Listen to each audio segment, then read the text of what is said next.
Thank you for your acknowledgement. John, the 5th chapter, verses 5 through 9, in the Christian Standard Bible reads, one man was there who had been disabled for 38 years. When Jesus saw him lying there and paralyzed, he had already been there a long time.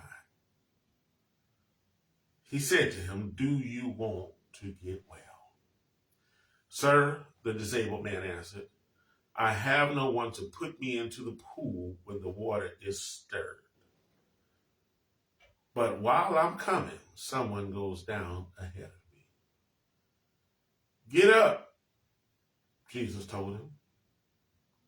"Pick up your mat and walk." Instantly, the man got well, picked up his mat, and started to walk. Now that day was the Sabbath. For a few minutes, my brothers and sisters, I want to talk to you from this topic. From excuses to excuses. Let me say that again. From excuses to excuses. In his book, Shoot Your Shot, Vernon Brundish Jr. makes a statement that most of us are familiar with. Most of us have quoted to someone at some time. Excuses are the tools of incompetence, used to build bridges to nowhere and monuments of nothingness. And those who use them seldom specialize in anything else. Now, we may paraphrase it a bit, but we've often said that about excuses. I was recently in a conversation with a friend of mine, and we were just talking in general, and she's telling me about life. And she's singing the blues about her life and things that are going on. And I'm asking questions. I'm making inferences. I'm trying to encourage her. I'm trying to tell her about different options. And all she could do was make excuses for why she didn't have. She went so far as to blame others' situations for why she was in her situation. And when I tried to say those others weren't in the same situation, she argued me that they were, and because of their situation, her situation is what it is. I don't want to go into her personal business, but this grown friend of mine, around my age, I understand her situations as a single mother. However, I had a single mom. And I know my mama did what she had to do without excuse. But as I talked to her, all she gave me, this friend, was excuses. Excuse and excuse are heronyms. They are spelled the same, yet have a different pronunciation and meaning. As a noun, E-X-C-U-S-E, excuse, is a reason, either true or invented. Not going to call anybody lying. They invented it. That one gives to explain or defend one's behavior. An excuse is a reason, either true or invented, to explain or defend one's behavior. Our text introduces us to a certain man whose name is not of major significance because this man could be anybody. This man's name is not of major significance because he could represent anybody. This man's name very well could be Conde or your name, because we all have been like this man at some point in our lives, stagnantly staying in a position longer than we should have. 38 years. And his excuse is, somebody always beats me to the punch. I try, but somebody always beats me to the punch. Jesus walks up on this certain man, knowing that this man has been laying by the pool of Bethsaida in some translations, or Bethesda, for 38 years. Jesus knew he'd been there for 38 years. And Jesus says to the man, he asks him, do you want to be healed? Do you want to be well? By Jesus knowing what he already knows, this is not just a dichotomous question. It is also a probing question. This question has a yes or no answer, yes. But it also begs another question. The question that this question begs is, if you want to be healed, then why have you been in the same place doing the same thing for the last 38 years? Or even better, if you want a change in condition, why haven't you changed your position? Jesus knew how long he'd been there. But Jesus asked a loaded question. Do you want to be healed? I hear what you're saying, but I see what you're doing. Or as I sometimes tell people, I hear what you're doing and I see what you're saying. And it ain't lining up. The man said to Jesus, I want to be healed, but, here we go, but, I want to be healed, but. My brothers and sisters, do you realize that the biggest thing that keeps us from our blessings are our buts? Our B-U-T-S, not B-U-T-T-S. Our butts keep us away from what we got coming. Our butts keep us away from our destinies. Our butts keep us away from so many blessings because we say, I want to, but. I would, but. I would have had, but. I could have had, but. I would have been, but. Our butts block our blessings. And that brings me to point number one in this message. If you want it, and by it, I mean, I'm talking about whatever it is you want in life. If you want it, you have got to get your butt out of the way. The King James Version of our pretext states, now there is at Jerusalem by the sheep market a pool, which is called in the Hebrew tongue Bethesda, having 5 porches. In these lay a great multitude of impotent folk, of blind, halt, withered, waiting for the moving of the water. For an angel went down at a certain season into the pool and troubled the water. Whosoever then first after the troubling of the water stepped in was made whole of whatsoever disease he had. I cited the King James Version because not every translation or version of the Bible contains the statement about the first one who gets into the pool being healed. That is because it is disputed whether this statement is a misinterpretation of the original text or if the statement was ever in the original text. To this matter, biblical scholars ask the question, why would God make receiving a miracle into a competition? When speaking on the statement about the first person to get into the water being healed, renowned Greek scholar A.T. Robertson said, it is a relief to many to know that the verse is spurious. For those that don't know what spurious means, it means false, having a false origin. It wasn't there. Somebody claims that it was, but it wasn't. Nevertheless, let us presume that this statement was included in the original text. I do believe that translating the original text to say, whosoever then was first after the troubling of the water stepped in was made whole, whatsoever disease he had, is a gross misinterpretation based on the knowledge of the God of the Bible. Because God ain't going to make miracles healing, blessings, a competition. No, it's not God. A more befitting interpretation would be to say something akin to whoever made getting into the water their priority was healed. That brings me to the second point of this message.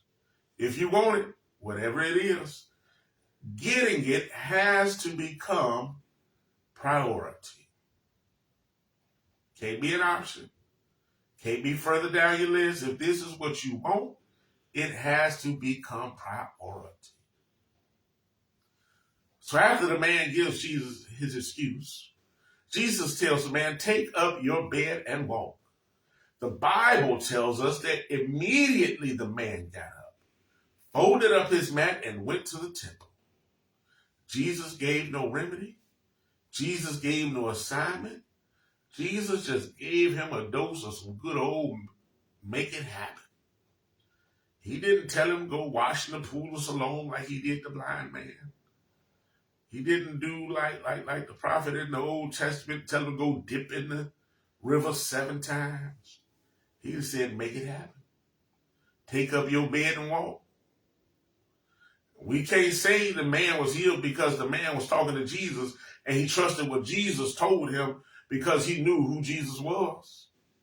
Because if you read further, the man, when they asked him, when he got to the temple, the priest asked him, who did this on the Sabbath? Who broke Jewish custom to do right?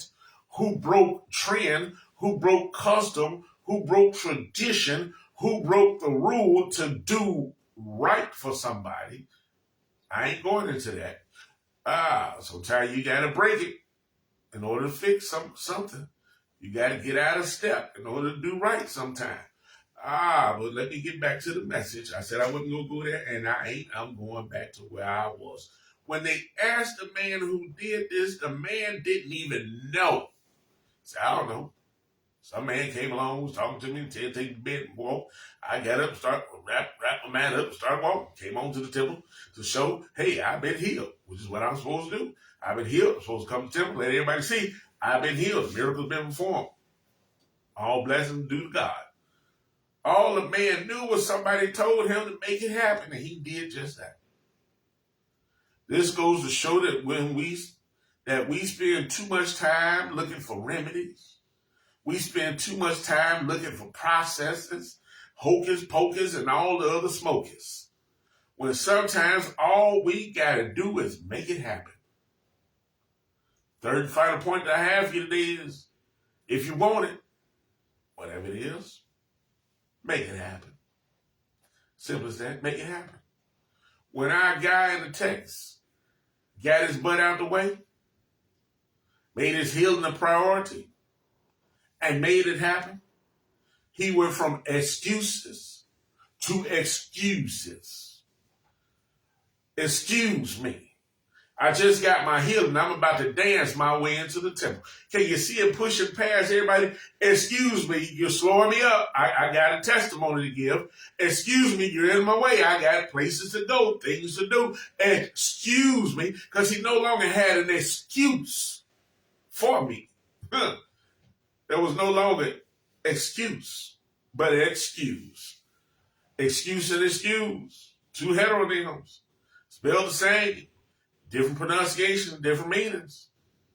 E-X-C-U-S-E. As a transitive verb, y'all, means to offer an apology. Not to oversimplify, but to break it down one last time. An excuse, now, is a statement or action that attempts to avoid blame or punishment and takes no responsibility for an action or inaction. While excuse, the transitive verb, mean that thing moving, is a statement that provides context and takes responsibility for an action or an inaction. Like you say, Steve, you say, excuse me. Yeah, I did it. Excuse me. I'm taking responsibility, but excuse me, pardon me, forgive me. or you lose your manners, as we used to say.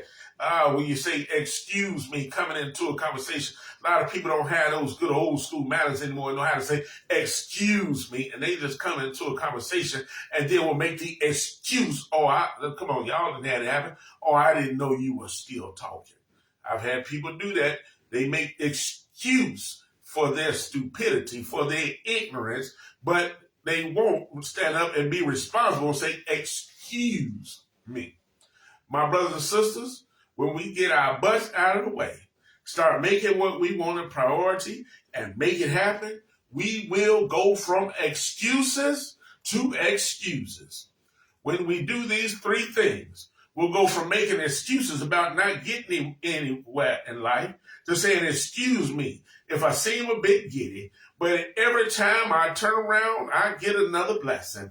I'm blessed in the city. I'm blessed in the field. I'm blessed in my going out. I'm blessed in my coming in. Why? Because faith without works is dead, and I've been working my faith. When we do these three things, get our butt out the way, make what we want a priority. Yes.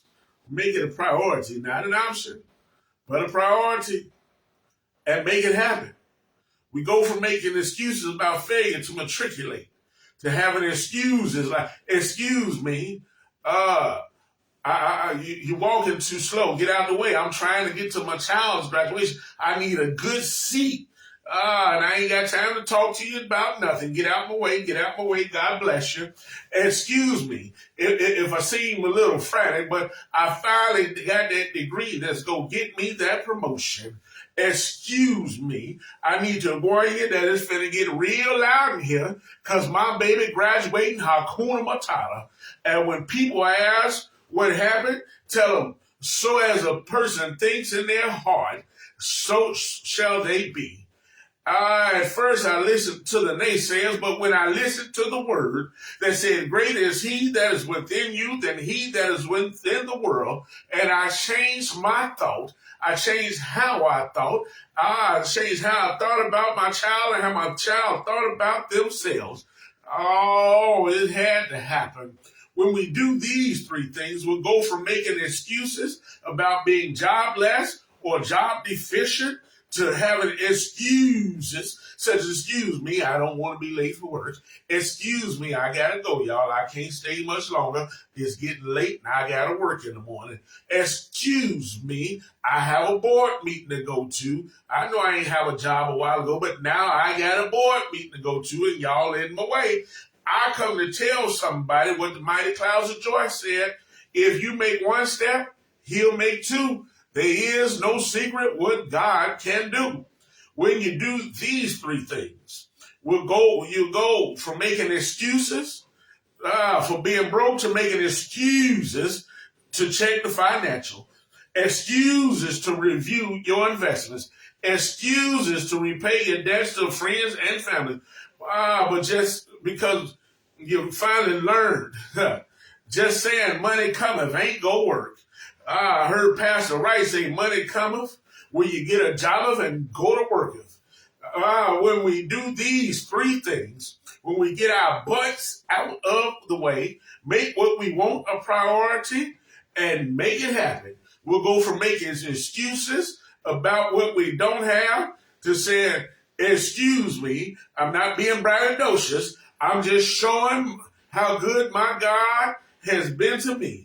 Ever since I learned that give and it shall be given unto you, pressed down, shaken together, and running over, shall men give into your bosom. Ain't got nothing to do with the collection plate. It's not a transactional action, but it is a relationship action. It shows my relationship to God because the song was true that says you can't be God-given. The more you give, the more he gives to you.